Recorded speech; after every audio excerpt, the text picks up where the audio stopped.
اب ہم آتے ہیں سیدنا صالح علیہ السلام کے قصے کی طرف۔ دن گزرتے گئے اور لوگ ایک بار پھر ابلیس لعین کے وسوسے میں آ کر کفر کی طرف پلٹ آئے، کیونکہ ابلیس کسی بھی شخص کو وسوسے میں ڈالے بغیر نہیں چھوڑتا۔ اس طرح ایک بار پھر کفر پھیل گیا، چنانچہ اللہ نے ان کی ہدایت کے لیے صالح علیہ السلام کو مبعوث فرمایا۔ یہ سمود کے پوتوں میں سے ایک عربی نبی تھے۔ ان کا نسب نامہ اس طرح ہے: صالح بن عبید بن سیاف بن ماشق بن عبید بن حاضر بن سمود بن ارم بن سام بن نوح علیہ السلام۔ گویا صالح علیہ السلام کا تعلق قوم سمود سے تھا، اور یہ قوم عاد کی نسل سے تھی۔ سمود کی قوم نے یمن کو خیر باد کہا اور جزیرے سے شمال کی طرف منتقل ہو گئے، پھر وہاں ہجر نامی ایک بستی میں جا ٹھہرے۔ قرآن کریم کی سورۃ الحجر اسی بستی کے نام سے موسوم ہے۔ قوم عاد کا تذکرہ سورۃ الحجر کے علاوہ سورۃ الاحقاف اور سورہ ہود میں بھی ہے۔ اللہ تعالی سورۃ الحجر آیت 80 میں فرماتے ہیں، اور ہجر والوں نے بھی رسولوں کو جھٹلایا۔ ہجر قوم سمود کا مرکزی شہر تھا۔ اب وہ مدائن صالح کے نام سے مشہور ہے۔ یہ شہر مدینہ منورہ کے شمال مغرب میں 380 کلومیٹر کے فاصلے پر واقع ہے۔ یہ لوگ بھی پہاڑوں کو تراش کر گھر بناتے تھے۔ یہ صنعت اور کاریگری انہوں نے قوم عاد سے وراثت میں پائی تھی۔ اللہ تعالی سورۃ الفجر آیت 9 میں فرماتے ہیں، اور قوم سمود کے ساتھ کیا کیا جنہوں نے وادی میں بڑے بڑے پتھر تراشے تھے۔ قرآن مجید میں اللہ تعالیٰ ایک مقام پر فرماتے ہیں، اور ہم نے قوم عاد اور سمود کو غارت کیا جن کے بعض مکانات آپ کے سامنے ظاہر ہیں۔ ان کے مکانات ان کی تباہی سے لے کر اب تک موجود ہیں۔ شام کے راستے میں خیبر، تیماء سے تبوک تک قوم سمود کے آثار پائے جاتے ہیں۔ یہ لوگ کس طرح پتھر تراش تراش کر گھر بناتے تھے، اللہ تعالیٰ نے سورۃ الاعراف آیت 74 میں اس کا ذکر کیا ہے۔ اس وقت کو یاد کرو جب اللہ تعالیٰ نے تمہیں قوم عاد کے بعد جانشین بنایا اور تمہیں زمین پر رہنے کا ٹھکانہ دیا کہ نرم زمین پر محل بناتے ہو اور پہاڑوں کو تراش تراش کر ان میں گھر بناتے ہو۔ سو اللہ کی نعمتوں کو یاد کرو اور زمین میں فساد مت پھیلاؤ۔ یہ آیت ان کی طاقت، جسم کی صلاحیت اور ماہر فن ہونے پر دلیل ہے۔ پہاڑوں کو تراشنا دراصل قوم عاد کی عادت تھی۔ یہ بھی چونکہ انہی سے تھے، اس لیے وراثت میں یہ کام انہیں بھی آ گیا تھا۔ جس طرح اللہ نے عاد کو اپنی نعمتوں سے نوازا تھا، اسی طرح سمود کو ان سے بڑھ کر نعمتیں دی تھیں۔ اللہ تعالیٰ صالح علیہ السلام کی زبانی ان سے فرماتے ہیں، اے قوم سمود، کیا تمہیں ان چیزوں میں بے فکری سے رہنے دیا جائے گا، یعنی باغات، چشموں، کھیتوں اور کھجوروں میں جن کا خوشہ ملائم ہے، اور تم پہاڑوں کو تراش کر پرتکلف گھر بناتے ہو، پس اللہ سے ڈرو اور میرا کہنا مانو۔ لیکن ان لوگوں نے ہر طرح سے قوم عاد کی پیروی کی، نصیحت پکڑنے کی بجائے بتوں کی عبادت شروع کر دی۔ اللہ نے ان کے درمیان صالح علیہ السلام کو مبعوث فرمایا۔ آپ نبوت ملنے سے پہلے بھی عقل مند اور علم والے تھے، باعزت گھرانے سے تعلق رکھتے تھے، اپنے معاملات میں لوگ ان سے مشورے لیتے تھے، لہٰذا انہیں ایک خاص مقام حاصل تھا۔ لیکن جب آپ نے انہیں ایک اللہ پر ایمان لانے، اس کے سوا کسی کی عبادت نہ کرنے کی دعوت دی تو ان کا ساتھ چھوڑ گئے۔ جواب میں ان سے کہنے لگے، اے صالح، اس سے پہلے تو ہم تجھ سے بہت کچھ امیدیں لگائے ہوئے تھے۔ مطلب یہ کہ پہلے تو ہمارے نزدیک آپ کا بہت مرتبہ تھا، مقام تھا، ہمیں آپ سے بہت امیدیں تھیں، لیکن آپ نے تو یہ باتیں کہہ کر ہماری ساری امیدوں پر پانی پھیر دیا۔ ان کے اس جواب کے باوجود صالح علیہ السلام انہیں اللہ کی طرف بلاتے رہے اور ان سے کہتے رہے، اے میری قوم، اللہ کی عبادت کرو، اس کے سوا تمہارا کوئی معبود نہیں۔ تمام انبیاء کی اپنی اپنی قوم کو یہی دعوت تھی کہ اے لوگو، اللہ کی عبادت کرو، اسی نے تمہیں زمین سے پیدا کیا ہے، اسی نے تمہیں زمین میں آباد کیا ہے، اس سے معافی طلب کرو، یقیناً میرا رب قریب ہے اور دعاؤں کو قبول کرنے والا ہے۔ اے میری قوم، تم نیکی سے پہلے برائی کی جلدی کر رہے ہو، اللہ سے معافی کیوں نہیں مانگتے کہ تم پر رحم کیا جائے؟ اللہ سے ڈرو، میری اطاعت کرو، حد سے گزر جانے والے بے باک لوگوں کی اطاعت سے باز آؤ، وہ ملک میں فساد پھیلا رہے ہیں اور اصلاح نہیں کرتے۔ صالح علیہ السلام نے ہود علیہ السلام کی طرح اپنی قوم کو نصیحت کی، لیکن ان ظالموں نے بھی اسی طرح کفر کیا جیسے قوم عاد نے کیا تھا۔ کہنے لگے یہ کیسے ہو سکتا ہے کہ ہم اپنے میں سے ایک شخص کے تابع ہو جائیں؟ اس اکیلے کی اتنی زیادہ فضیلت کی آخر کیا وجہ ہے؟ ہم نہیں مان سکتے کہ ہم میں صرف اسی ایک پر اللہ کی باتیں نازل ہوتی ہیں۔ پھر وہ اس سے بھی آگے بڑھے اور اللہ کے نبی کو کھلے الفاظ میں پرلے درجے کا جھوٹا کہا، جادوگر کہا۔ پھر یہ سرکش اور کافر لوگ صالح علیہ السلام کے ساتھ ایمان لانے والے کمزور غریب لوگوں کو مخاطب کر کے کہنے لگے، کیا تم صالح پر ایمان رکھتے ہو؟ ہم تو اس کے منکر ہیں۔ اس طرح صالح علیہ السلام دن رات انہیں دعوت دیتے رہے، یہاں تک کہ یہ لوگ صالح علیہ السلام سے کہنے لگے، تم نے اور تمہارے ساتھیوں نے ہمارے اندر نحوست پھیلا رکھی ہے اور اسی لیے ہم مشکلات اور مصائب کا شکار ہیں، لہٰذا تم ہم سے دور ہو جاؤ۔ صالح علیہ السلام نے انہیں جواب دیا، تم پر نحوست اللہ کی طرف سے ہے، تم فتنے میں پڑے ہوئے لوگ ہو۔ پھر اس کے بعد وہ لوگ صالح علیہ السلام سے مکمل طور پر دشمنی کرنے لگے اور انہوں نے آپ کو یہاں تک کہہ دیا کہ آپ ہماری مجلس میں نہ آیا کریں کیونکہ آپ منحوس ہیں۔ پھر بات یہاں تک پہنچی کہ صالح علیہ السلام نے انہیں اللہ کے عذاب سے ڈرایا، دھمکایا اور کہا، اے میری قوم کے لوگوں، ذرا بتلاؤ تو اگر میں اپنے رب کی طرف سے کسی مضبوط دلیل پر ہوا اور اس نے مجھے اپنے پاس سے رحمت عطا کی ہو، پھر میں نے اس کی نافرمانی کی، تو کون ہے جو اس کے مقابلے میں میری مدد کرے؟ تم تو میرا نقصان ہی بڑھا رہے ہو۔ یعنی فرض کرو اگر میں حق پر ہوا اور یقیناً میں حق پر ہوں اور اللہ تعالیٰ نے مجھے اپنی نبوت سے بھی نوازا ہے، پھر بھی میں تمہاری باتوں میں آ کر اس کی نافرمانی کروں تو بلا شبہ اس وقت میں گھاٹے میں ہوں گا اور تم بھی خسارہ پانے والے ہوگے۔ اس پر وہ ظالم لوگ مقابلے پر اتر آئے، کہنے لگے اگر تو سچا ہے تو کوئی معجزہ لے آ، لیکن وہ معجزہ ہماری مرضی کے مطابق ہو، اس صورت میں ہم ضرور ایمان لے آئیں گے۔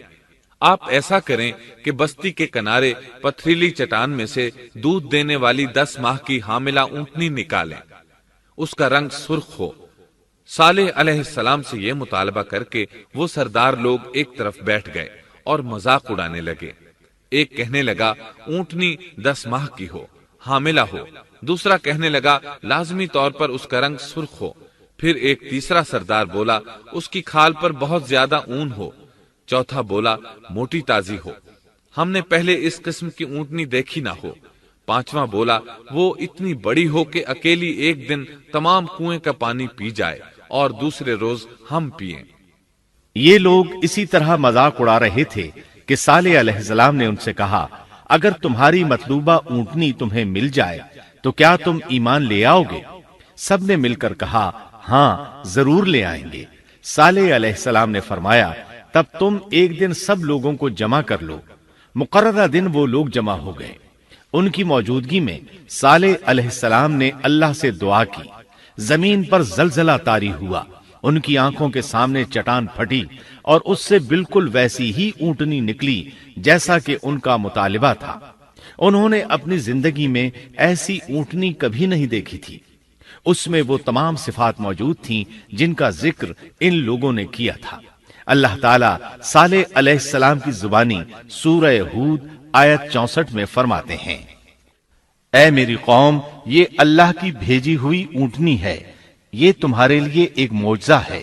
اب تم اسے اللہ کی زمین میں کھاتی ہوئی چھوڑ دو اور اسے کسی طرح کی تکلیف نہ پہنچاؤ، ورنہ فوری عذاب تمہیں آ پکڑے گا۔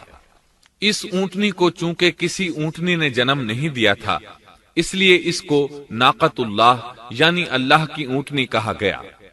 پھر صالح علیہ السلام نے فرمایا، لوگو سن لو، ایک دن یہ اونٹنی پانی پیے گی، ایک دن تم پیو گے، تم میں سے کوئی اسے تکلیف نہ پہنچائے، ورنہ اللہ کا بدترین عذاب تم پر نازل ہوگا۔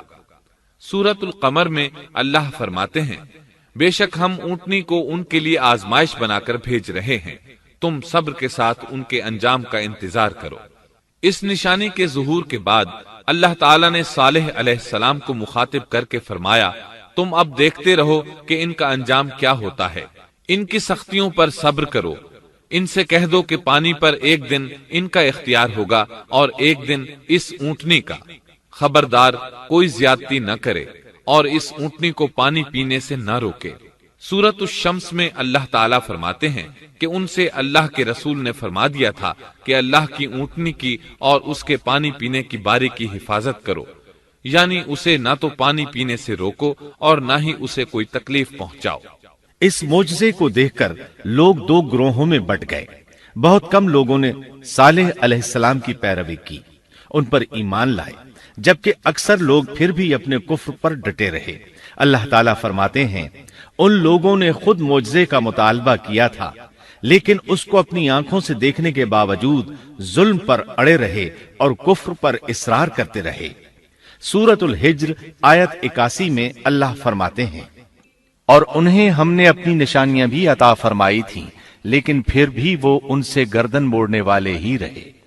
اسی طرح سورہ بنی اسرائیل میں اللہ تعالیٰ فرماتے ہیں ہم نے قوم سمود کو نشان کے طور پر اونٹنی عطا فرمائی تھی، لیکن انہوں نے اس پر ظلم کیا۔ بلا شبہ وہ ایک واضح نشانی تھی، کوئی شخص یہ نہیں کہہ سکتا تھا کہ جادوگروں نے اسے پیدا کیا ہے۔ وہ اونٹنی ان میں موجود رہی، ان کے علاقے میں جہاں چاہتی چرتی، جب کنویں پر پانی پینے جاتی تو سارا پانی پی جاتی۔ وہ لوگ اس کا دودھ پیتے، دودھ سب کے لیے کافی ہو جاتا۔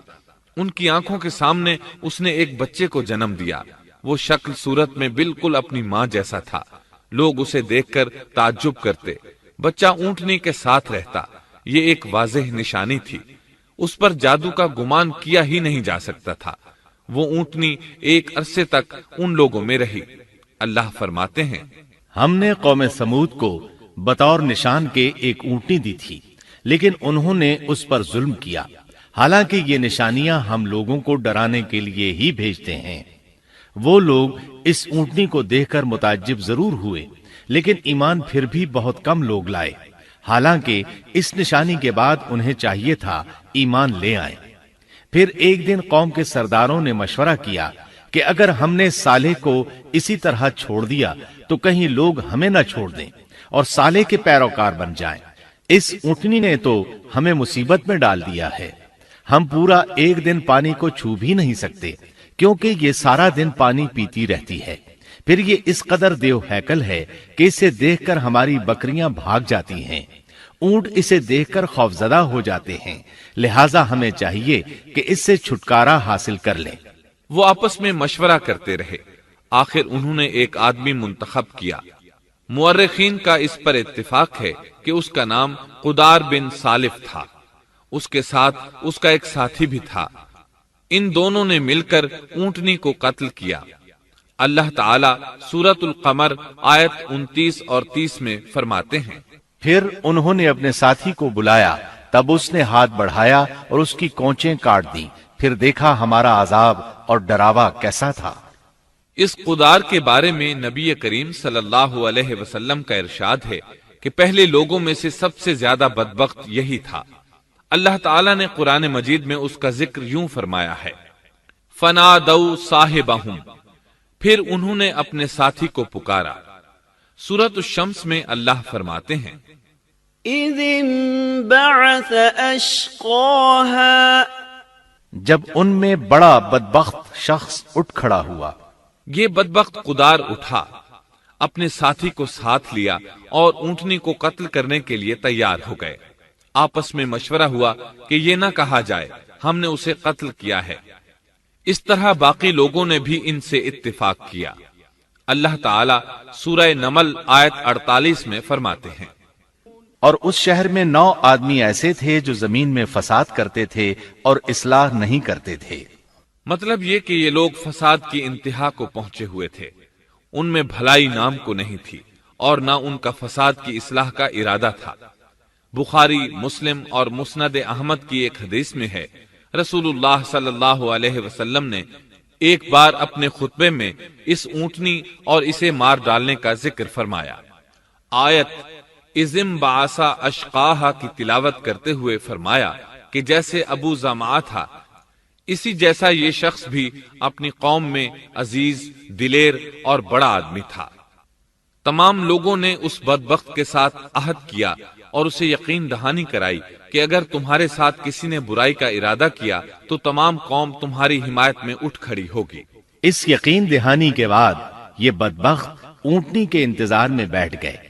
اونٹنی پہاڑ کی طرف سے آتی تھی اور پانی پی کر واپس چلی جاتی تھی، یہی اس کا معمول تھا۔ جب ان لوگوں نے چٹان سے اونٹنی کو نکلتے دیکھا تو اچانک حملہ کرنے کے لیے آگے بڑھے، لیکن اس کا جثہ دیکھ کر خوفزدہ ہو گئے، الٹے پاؤں بھاگے۔ بدبخت قدار نے اپنے ساتھیوں کی یہ حالت دیکھی تو ہنس پڑا اور آگے بڑھ کر اونٹنی کی ران میں تیر مارا۔ اس سے اونٹنی کی ران کی ہڈی ٹوٹ گئی اور وہ نیچے گر گئی۔ پھر اس ظالم نے اپنے ساتھیوں کو آواز دی اور آگے بڑھ کر اونٹنی کی کونچیں کاٹ دی۔ سورۃ الشمس میں اللہ تعالیٰ فرماتے ہیں، ان لوگوں نے اپنے پیغمبر کو جھوٹا سمجھ کر اس اونٹنی کی کونچیں کاٹ دی، پس ان کے رب نے ان کے گناہوں کے باعث ان پر ہلاکت ڈالی اور پھر ہلاکت کو عام کر دیا اور اس بستی کو برباد کر دیا۔ اونٹنی کی کونچیں کاٹ دیے جانے کے بارے میں اللہ تعالیٰ ایک دوسرے مقام پر فرماتے ہیں کہ پس انہوں نے اونٹنی کو مار ڈالا اور اپنے پروردگار کے حکم سے سرتابی کی اور کہنے لگے، اے صالح، جن عذابوں سے تو ہمیں دھمکاتا رہتا تھا، اگر تو واقعی پیغمبر ہے تو ان عذابوں کو ہم پر نازل کرا دے۔ اونٹنی پر حملہ ہوتے ہی اس کا بچہ بھاگ نکلا تھا۔ وہ پہاڑ کی چوٹی پر چڑھ گیا، 3 مرتبہ بلبلایا۔ یہ بدبخت اس کے پیچھے بھاگے اور آخر اسے بھی قتل کر دیا۔ پھر تمام بستی والے جمع ہوئے، اونٹنی اور اس کے بچے کا گوشت تیار کیا اور مزے کے ساتھ اس کو کھایا۔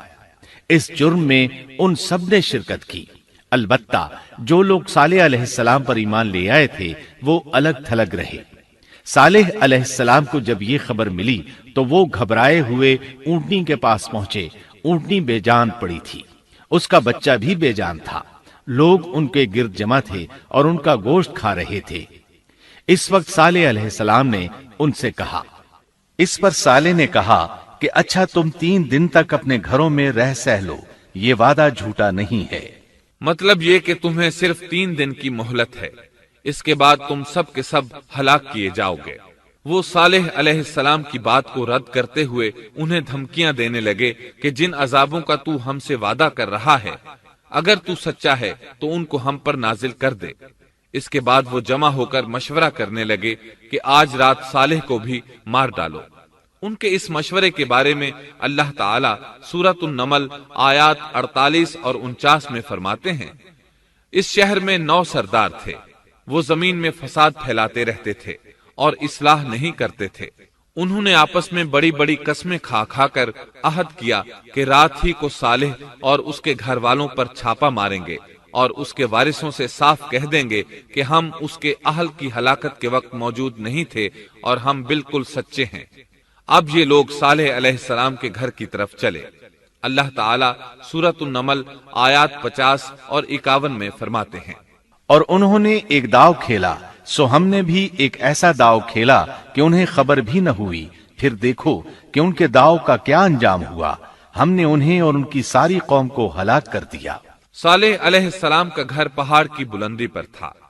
یہ فسادی لوگ ابھی اوپر چڑھ رہے تھے کہ زمین حرکت کرنے لگی۔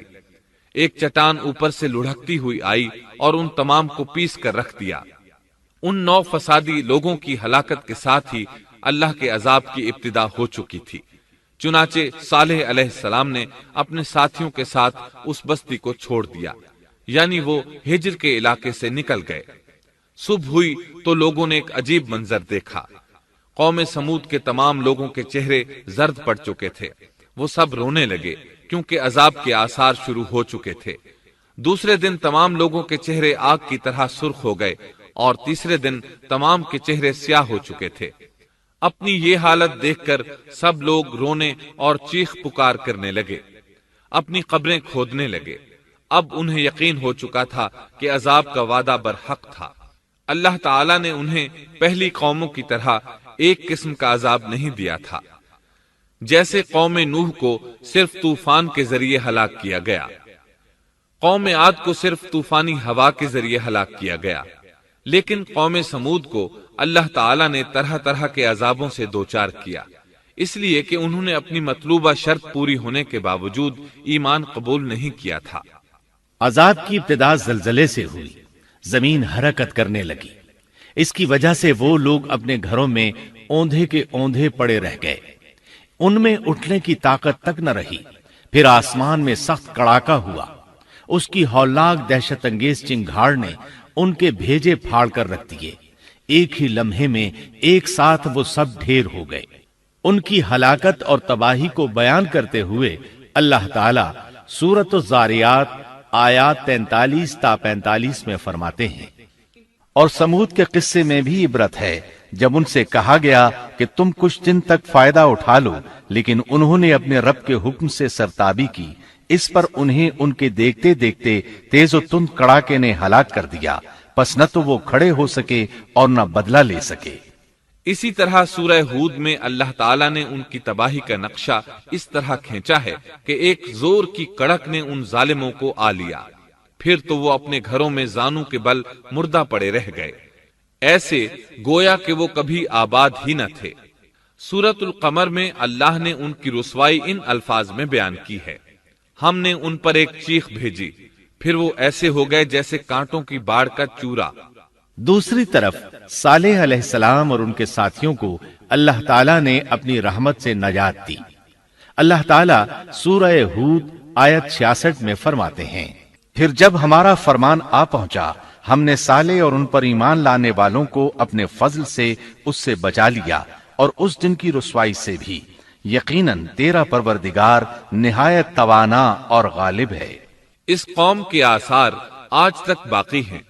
مدینہ منورہ کے شمال مغرب میں ان کے گھر موجود ہیں۔ اب یہ علاقہ مدائن صالح کے نام سے مشہور ہے۔ سورۃ النمل میں اللہ تعالیٰ فرماتے ہیں، پس یہ ان کے گھر ہیں جو ان کے ظلم کے سبب ویران پڑے ہیں، بے شک اس میں دانش مندوں کے لیے نشانیاں ہیں۔ اللہ تعالیٰ نے ان کے نشانات کو آج تک باقی رکھا ہے تاکہ بعد میں آنے والوں کو یقین ہو جائے اور کسی قسم کا شک نہ رہے۔ عذاب کے آثار نمودار ہونے پر صالح علیہ السلام نے ان سے فرمایا تھا، اے میری قوم، میں نے تمہیں اپنے پروردگار کا حکم پہنچا دیا تھا اور میں نے تمہاری خیر خواہی کی، لیکن تم لوگ خیر خواہوں کو پسند نہیں کرتے۔ اس کے بعد صالح علیہ السلام اپنے ساتھیوں کے ساتھ وہاں سے ہجرت کر کے فلسطین آ گئے، وہیں رملہ نامی بستی میں رہنے لگے اور یہیں آپ کی وفات ہوئی۔ نبی کریم صلی اللہ علیہ وسلم صحابہ کرام رضی اللہ عنہم کے ساتھ تبوک تشریف لے گئے تو آپ نے مدائن صالح کے قریب قیام فرمایا تھا۔ صحابہ نے ان کنووں سے پانی لے لیا جو قوم سمود کے استعمال میں رہے تھے، کچھ برتن بھی وہاں سے لے لیے۔ آپ کو پتہ چلا تو آپ نے حکم فرمایا، ان برتنوں کو توڑ دو اور اس پانی کو بہا دو اور اس پانی سے جو کھانا تیار کیا ہے اس کو الٹ دو۔ آپ نے انہیں ان گھروں میں داخل ہونے سے بھی روک دیا جن میں اللہ کا عذاب نازل ہوا تھا۔ آپ صلی اللہ علیہ وسلم نے فرمایا، میں ڈرتا ہوں تم پر بھی ایسا عذاب نہ آ جائے جیسا ان پر آیا تھا، اس لیے ان کے علاقے میں داخل نہ ہوا کرو، اور اگر داخل ہونا پڑ جائے تو روتے ہوئے داخل ہوا کرو، اور رونا نہ آئے تو رونے جیسی شکلیں بنا لیا کرو تاکہ تمہارا شمار ظالموں میں نہ ہو۔ اللہ تعالیٰ فرماتے ہیں، آگاہ رہو، قوم سمود نے اپنے رب سے کفر کیا، سن لو ان سمودیوں پر پھٹکار ہے۔ قرآن میں ان کا قصہ 26 سے زائد مرتبہ بیان کیا گیا ہے۔ اس کے بعد لوگ ایمان کی حالت میں امن چین کی زندگی بسر کرنے لگے، لیکن پھر نئے سرے سے ان میں خرابی پیدا ہوئی۔ شیطان نے پھر اپنا کام دکھایا، ان کے دلوں میں وسوسہ ڈالا اور فلسطین، عراق، مصر اور جزیرے کے نواحی علاقوں میں شرک پھیل گیا۔ لوگ ایک بار پھر کفر کی طرف پلٹ پڑے۔ اس پورے قصے میں چند عبرتیں ہیں، آئیے ذرا ان کا بھی ذکر ہو جائے۔ اللہ تعالیٰ کی اونٹنی اگرچہ سیدنا صالح علیہ السلام کی نبوت کا ایک نشان تھی، ان کی سچائی کا ثبوت تھی، لیکن قرآن کریم کی وضاحت یہ ہے کہ وہ قوم سمود کی آزمائش کے لیے تھی اور وہی ان کی ہلاکت کا نشان ثابت ہوئی، جیسا کہ سورۃ القمر میں اللہ تعالیٰ فرماتے ہیں، بے شک ہم اونٹنی کو ان کی آزمائش اور امتحان کے لیے بھیجنے والے ہیں، پس تو ان کے انتظار میں رہ اور صبر اختیار کر۔ سنت اللہ یہ رہی ہے کہ اگر وہ اپنے پیغمبر کو کسی قوم کی ہدایت کے لیے بھیجے اور قوم اس کی ہدایت پر کان نہ دھرے تو ضروری نہیں کہ وہ قوم ہلاک کر دی جائے، لیکن جو قوم اپنے نبی سے اس وعدے پر نشان طلب کرے کہ اگر ان کا مطلوبہ نشان ظاہر ہو گیا تو وہ ایمان لے آئیں گے، اور پھر نشان آ جانے کے بعد وہ ایمان نہ لائے تو اس قوم کی ہلاکت یقینی ہے۔ اللہ تعالیٰ پھر اس قوم کو معاف نہیں کرتے جب تک کہ وہ تائب نہ ہو جائے اور اللہ کے دین کو قبول نہ کرے، یا عذاب الہی سے صفحہ ہستی سے مٹ کر دوسروں کے لیے عبرت کا نشان بن جائے۔ لیکن اس سنت سے نبی کریم صلی اللہ علیہ وسلم کی امت مستثنا ہے، اس لیے کہ آپ صلی اللہ علیہ وسلم نے وضاحت فرمائی ہے، میں نے اللہ تعالیٰ سے دعا مانگی ہے کہ اللہ تعالیٰ میری امت میں عذاب عام مسلط نہ فرمائے، اور اللہ نے میری دعا قبول فرما لی۔ قرآن میں اللہ تعالیٰ نے نبی کریم صلی اللہ علیہ وسلم کی اس بات کی یوں تصدیق کی ہے، اے رسول، اس حال میں کہ تو ان میں موجود ہے، اللہ تعالیٰ ان کافروں پر عذاب مسلط نہیں کرے گا۔ اور یہ ایک خطرناک غلطی ہے، نفس کا دھوکہ ہے کہ انسان عیش و عشرت اور دنیاوی جاہ و جلال کو دیکھ کر یہ خیال کر بیٹھے، یہ گمان کر لے کہ جس قوم یا فرد کے پاس یہ سب کچھ موجود ہے وہ ضرور اللہ تعالیٰ کے سائے میں ہے، اور یہ کہ ان کی یہ خوش عیشی اس بات کی علامت ہے کہ اللہ تعالیٰ کی خوش نودی ان کے ساتھ ہے۔ یہ نفس کا دھوکہ ہے، غلط فہمی ہے، بلکہ کج فہمی ہے۔ قرآن کریم کے اس واقعے میں جگہ جگہ اس بات کی وضاحت ہے کہ بعض اوقات زیادہ سے زیادہ خوش عیشی زیادہ سے زیادہ عذاب کا پیش خیمہ ثابت ہوتی ہے، اگرچہ قوموں کے لیے اس کی مدت چند ماہ یا چند سال نہیں بلکہ گھبرا دینے والی مدت ہی کیوں نہ ہو، مگر ہر قسم کی دنیاوی کامیابیوں اور خوش عیشیوں کے ساتھ جب ظلم، سرکشی اور غرور کسی قوم کا مستقل شعار بن جائے تو سمجھ لو اس کی تباہی اور ہلاکت کا وقت قریب آ پہنچا۔ اللہ تعالیٰ فرماتے ہیں، تیرے رب کی پکڑ بہت سخت ہے، لیکن اس کے ساتھ ہی یہ بات بھی ہے کہ کسی قوم میں تمام تر خرابیوں کے باوجود اگر قوم سے اکثر افراد اللہ کے شکر گزار ہوں، اس کے بندوں کے ساتھ انصاف کرنے والے اور آپس میں نیک نیت اور خیرخواہی کرنے والے ہوں تو بلا شبہ وہ اللہ کے ہاں مقبول بندے ہیں، اور انہی کو دنیا اور آخرت کی کامیابیوں کی بشارت ہے، اور انہی کے لیے یہ دنیاوی عیش اللہ کی بے انتہا نعمتوں کی علامت ہے۔ انہی الفاظ پر سیدنا صالح علیہ السلام کا قصہ اختتام کو پہنچا۔